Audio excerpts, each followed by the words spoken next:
ሰላም ጤና ይስጥልን ውድ የአዲስ ቤተሰቦች እንደምን አላችሁ? ዛሬ በሰዓት የተለያዩና ወሳኝ መረጃዎችን ይዘን ቀርበናል። በአዲስ አበባ ውስጥ ቤትና ህንጻ የምትገነቡ አዲስ ህግ ወጥቷል። እያንዳንዱን በዝርዝር ነግራችኋለን። በተጨማሪም በአዲስ አበባ ውስጥ የጎዳና ንግድ የሚያከናውኑት የአዲስ አበባ ነዋሪዎች ብቻ ናቸው መባሉ ተሰምቷል። እንዲሁም በኢትዮጵያ ውስጥ ባለው ህዝብ ከወንዶች ይልቅ የሴቶች ቁጥር አሻቅቧል ተባለ።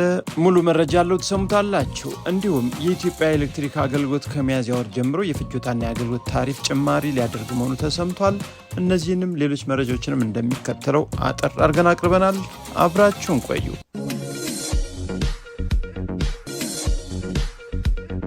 ጤና ይስጥልን። ወደ ዝርዝር መረጃዎቹ እናመራለን። ሰሞኑን የአዲስ አበባ ከተማ አስተዳደር ካቢኔ አዳዲስ ውሳኔዎችን ማስተላለፍ ተሰምቷል። ከዚህ ውስጥ ደግሞ በአዲስ አበባ ውስጥ የህገወጥ ንግድ ወይም የጎዳና ላይ ንግዶችን ማከናወን የሚችሉት የአዲስ አበባ ከተማ ነዋሪዎች ብቻ መሆን አለበት የሚል አዲስ ህግ መውጣቱ እየተሰማ ነው። ታዲያ ይህ የአዲስ አበባ ከተማ አስተዳደር ካቢኔ በከተማ መደበኛ ያልሆኑ የጎዳና ላይ ንግዶች ስርዓት ለማስያዝም ያቀደውን ደንብ መደበኛ ባልሆኑ ንግዶች መሰማራት የሚችሉት የከተማ ነዋሪዎች ብቻ እንዲሆኑ እንደሚደነግግ መረዳቱን ሪፖርተር ዘግቧል። በመደበኛ ንግድ ለመሰማራት የከተማ ነዋሪነት አስገዳጅ መስፈርት የሆነውም በመደበኛ ንግድ የሚሰማሩ አካላት ህጋዊ ሆነው እንዲንቀሳቀሱ ለማስቻል መሆኑን ደግሞ የአስተዳደሩ ኃላፊዎች መናገራቸውን ዘገባው ጠቅሷል።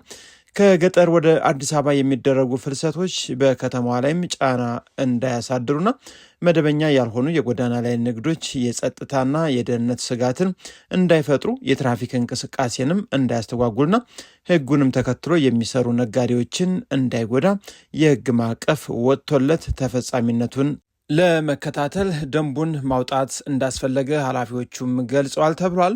ተጠሪነቱ ለከንቲባ ጽሕፈት ቤት የሆነው ግብረ ኃይሉ ተቋቁሞ የመደበኛ የንግድ እንቅስቃሴዎችን ያስተዳድራል መባሉንም ዘገባው ጠቅሷል። የመደበኛ የጎዳና ላይ ንግድ ተብለው የተፈረጁት በአንድ ዓመት ውስጥ ደግሞ 200 ሺህ ብር ገቢ የሚያስገኙ የንግድ ዘርፎች እንደሆኑ የዜና ምንጩ ገልጿል። ወደ ሌላኛው የዕለት መረጃ ስናመራ ደግሞ ህንፃዎችን ለምትገነቡ ከባድ ቅጣት ይጠብቃቸዋል ተብሏል። የህንፃ ግንባታ መስፈርትንም የማይጠብቁ ገንቢዎች ላይ የሚጣለው ቅጣት ከ3 ሚሊዮን እስከ 5 ሚሊዮን ብር የነበረው አሁን ወደ 60 ሚሊዮን ብር ከፍ መደረጉን የተገለጸው የአዲስ አበባ አካባቢ ጥበቃ ባለስልጣን ባወጣው አዲስ መመሪያ መሰረትም በህንፃ ግንባታ ወቅት የአደጋ ጊዜ መውጫ፣ አሳንሰርና ሌሎች የግንባታ መስፈርቶችን በማያሟሉ ገንቢዎች ላይ የሚጣለው ከ3 እስከ 5 ሚሊዮን ብር የነበረው አሁን 60 ሚሊዮን ብር አድጓል ነው የተባለው። ታዲያ የአዲስ አበባ ግንባታ ፈቃድና ቁጥጥር ባለስልጣን ምክትል ዋና ዳይሬክተር አቶ ገዛኸኝ ደሲሳ ለአዱ እንደገለጹት ይህ የገንዘብ ቅጣት እንዲሻሻል የተደረገው መመሪያዎችን የማያሟሉ አካላትን ቁጥር ለመቀነስ እንዲሁም ህንፃዎች በዲዛይንም ሆነ በግንባታ ደረጃቸውን ጠብቀው እንዲሰሩ ለማድረግ ነው ብለዋል። በከተማ በ2016 ዓ.ም በተደረገው ዳሰሳም ከ52600 በላይ ህንፃዎች ይገኛሉ ያሉት ምክትል ዋና ዳይሬክተሩ በእነዚህ ህንፃዎች ላይ በየ4 ዓመቱ የሚደረገው ፍተሻ አሁን ወደ 2 ዓመት ዝቅ እንዲል መደረጉንም ጨምረው ተናግረዋል።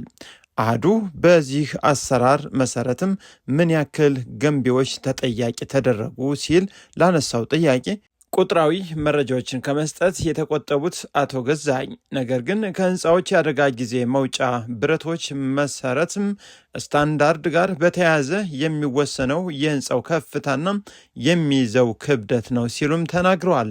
ይህ መስፈርት የሚሰራው ለአገልግሎት ሰጪ ተቋማት ከ12 ሜትር እና ለመኖሪያ ቤቶች ደግሞ ከ20 ሜትር በላይ የሆኑ ህንፃዎች ላይ መሆኑንም አብራርተዋል። በሌላ ዜና የኢትዮጵያ አየር መንገድ ለባለሀብቶች፣ ለባለስልጣን እንዲሁም የቅንጦት ጉዞ ለሚፈልጉ አዲስ አውሮፕላን መረከቡ ተሰምቷል። የኢትዮጵያ አየር መንገድ የቅንጦት የተባለ ቦይንግ 737-800 ቢዝነስ ጄት ተረክቧል ነው የተባለው። በኢትዮጵያ አየር መንገድ ለቪአይፒ እና ለልዩ ቻርተር በረራዎች አገልግሎት የሚውለው ዘመናዊ ቦይንግ 737-800 ቢዝነስ ጄት መቀበሉንም በትናንትናው ዕለት ይፋ አድርጓል።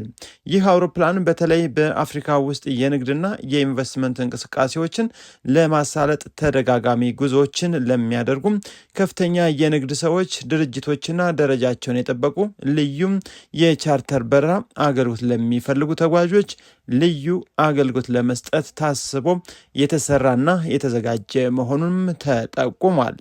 ሌላው ደግሞ የኢትዮጵያ ኤሌክትሪክ አገልግሎት ከሚያዝያ ወር ጀምሮ የፍጆታና የአገልግሎት ታሪፍ ጭማሪ ሊያደርግ ነው መባሉ ተሰምቷል። የኢትዮጵያ ኤሌክትሪክ አገልግሎት ከሚያዝያ እስከ ሰኔ ወር ድረስ የፍጆታ የአገልግሎት ታሪፍ ተመን ጭማሪ ሊያደርግ መሆኑ ነው የተሰማው። በዚህ መሰረትም የኢትዮጵያ ኤሌክትሪክ አገልግሎት ከሚያዝያ እስከ ሰኔ ወር ድረስ በመኖሪያ ቤት ታሪፍ ላይ 0.5 ኪሎዋት ሰዓት የሚጠቀሙ ደንበኞች የፍጆታ ታሪፉም 0.6 ሳንቲም እንዲከፍሉ የሚደረግም ሲሆን የአገልግሎት ክፍያ ተመንም በተመለከተ ለድህረ ክፍያ 10 ብር ከ95 ሳንቲም ሲከፍሉ ለቅድመ ክፍያ 4 ብር ከ18 ሳንቲም እንደሚከፍሉ ሪፖርተር ያገኘው መረጃ ያሳያል። የመኖሪያ ቤት ታሪፍ በተመለከተ ከ51 እስከ 100 ኪሎዋት የሚጠቀሙ ደንበኞች 1 ብር ከ49 ሳንቲም፣ ከ101 እስከ 200 ኪሎዋት ደግሞ 2 ብር ከ67 ሳንቲም፣ ከ201 እስከ 300 ኪሎዋት የሚጠቀሙ ደንበኞች 3 ብር ከ84 ሳንቲም እንደሚከፍሉና በኪሎዋቱ መጠን ክፍያው የሚለያይ እንደሚሆንም ሰነዱ አስረድቷል። የአገልግሎት ክፍያ ተመንም እንደ ኪሎዋቱ የሚለያይ እንደሆነና ለድህረ ክፍያ ከፍተኛው 45 ብር ከ80 ሳንቲም ሲሆን ለቅድመ ክፍያ ደግሞ 15 ብር ከ97 ሳንቲም እንደሆነ በነዳጅና ኢነርጂ ባለስልጣን የወጣው ሰነድ ጠቁሟል።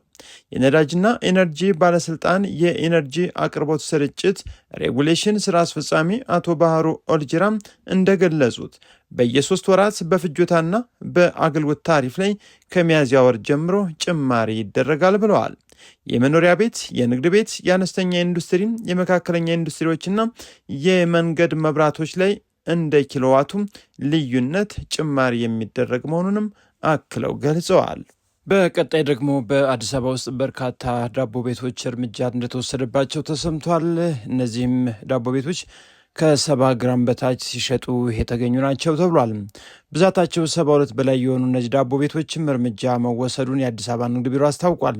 እርምጃው ከተወሰደባቸው 72 ዳቦ ቤቶች ውስጥም 65 ዳቦ ቤቶች ወደ ሕጋዊነት እንዲመለሱ መደረጉን የአዲስ አበባ ንግድ ቢሮ የሕጋዊ ስነ ልክ ቡድን መሪ ደረጀ በቀለ ተናግረዋል። ዳቦ ከመሰረታዊ ድጎማዎች ሸቀጦች ውስጥ መሆኑን ያስታወሱት የሕጋዊ ስነ ልክ ቡድን መሪው ንግድ ቢሮው ዳቦ ቤቶች በተሰጠው ዋጋና ግራም እየተሸጠ ነው የሚለውን ብቻ ክትትል እያደረገ መሆኑን ገልጸዋል።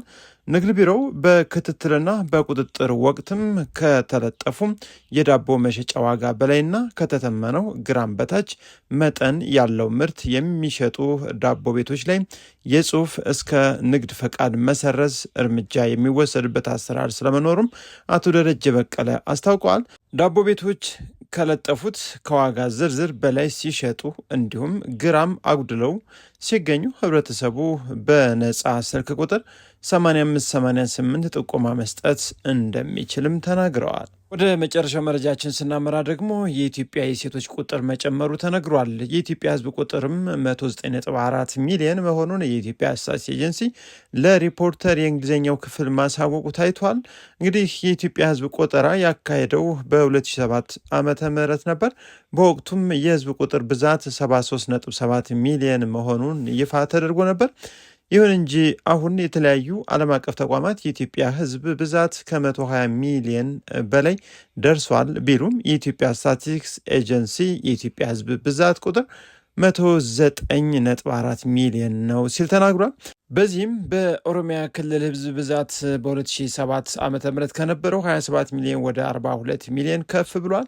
እንደ ሀገር ደግሞ 55.5 በመቶ ጭማሪ ይዟል ነው የተባለው። የአማራ ክልል ህዝብ ብዛት የ38 በመቶ ጭማሪ ያሳየ ሲሆን በ2007 ቆጠራ ከተመዘገበው 17 ሚሊዮን አሁን ወደ 23.5 ሚሊዮን አድጓል ነው የተባለው። በትግራይ ክልል የወልቃይት የሁመራና የአላማጣ ነዋሪዎችን ሪፖርት በማካተት ደግሞ ከ4.3 ሚሊዮን ወደ 5.9 ሚሊዮን ከፍ ብሏል ነው ያለው። በአዲሱ የኤስኤስ ሪፖርተር መሰረት የድሬዳዋ ህዝብ ብዛትም የ66 በመቶ ጭማሪ ያሳየም ሲሆን 566 ሚሊዮን ገደማ ደርሷል ተብሏል። ታዲያም በ2007 ዓ.ም በነበረው የህዝብ ቆጠራ የወንዶች ቁጥር ከሴቶች ቁጥር ጋር ሲነጻጸርም የ700 ሺህ ብልጫ የነበረው ሲሆን አሁን ልዩነቱ ከ250 ሺህ በታች ነው ተብሏል። ለዛሬ ያቀረብነው መረጃችን ይመስል ነበር። አብራችሁ ስለቆያችሁ ከልብ አመሰግናለሁ። መልካም ጊዜ